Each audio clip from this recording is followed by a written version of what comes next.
Luka Brazil. Luka Brasi, asi W. Tiež sa mi ľúbi, jak si to vyšlapal. Že makal, ne? Či? To neviem, akože neviem, nakoľko makal, to nemám nejako odsledované, ale viem, že je strašne unikátny človek, je strašne unikátny prejav, unikátny hlas a má talent na to, čo má talent určite. Ty si ho pamätáš aj futbalista? On bol aj futbalista, že Ja si ho extrémny. pamätám, má 15 rokov, že sme spolu behali po meste. On bol extrémny futbalista, to aj Maroš hovoril. Lebo Marek Mach. Ťažko stráviteľný. Kámo, to by som chcel, nemal si nejaký takú ponuku, že ty Verzon, že nejaká... No, ale on nechcel. Fakt? Sa dostal. On je z Osenice ináč, on je odtiaľ to, no. Ja ho vydávam, teraz som videl dvakrát. Milan bez mapy. To neviem, kto je kam. Nevieš? Kámo, on točí také, on je akože progresívne, preto som videl, čo aj dal. Je to buzerant? Je. Daj ma ťažko stráviteľný. Milan Dubec, alebo ja neviem, ak sa volá taký, čo robí. Vôbec, neutrál. Ľúbi sa ti, ako robí tvorbu. Nepozerám to kam vôbec. Osky. Neutral. Fakt? Ja to si hovoril vlastne.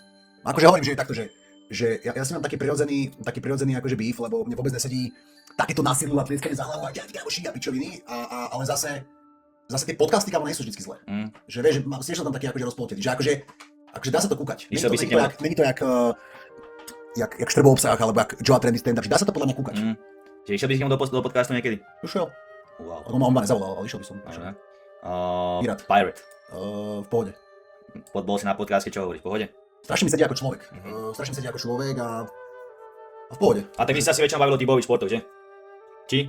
Nepozeral som. Akože akože tak 50-50, ale aj mimo toho proste strašne príjemný človek, rád s ním sa bavím, mám z neho dobrý vibe, proste sedí mi hrozne ako človek, mám podobné názory.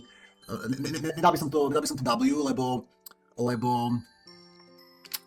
není tam asi také, že by som ho spadol, alebo že by bol v niečom hrozne unikátny, ale strašne mi sedí ľudský, že normálne, že fakt, že rád sa s ním bavím. Saifa? Ťažko stráviteľný. Mal som ho rád, akože tie vlogy, keď začal točiť, tak to bolo, že bomba, ale potom, čo jeho žena išla do politiky, sa že úplne zmenil. Nemáš taký názor? Ja už by som dal na posledná. Kámo, neviem, Na 9. Úplne sa pretvaruje. Ty sa asi? Asi neutral. No ja poznám, vôbec neviem, čo robí ani ten čo. Teraz robí kámo také veci, že napríklad robí, že sa mi to ľúbi tak, že objasňuje konšpiračné teórie, robotika, takže mne sa to ľúbi akože dosť. Tak, neutral. Neutral? Ne, akože nepozerám to neutral, akože nemám tým žiadne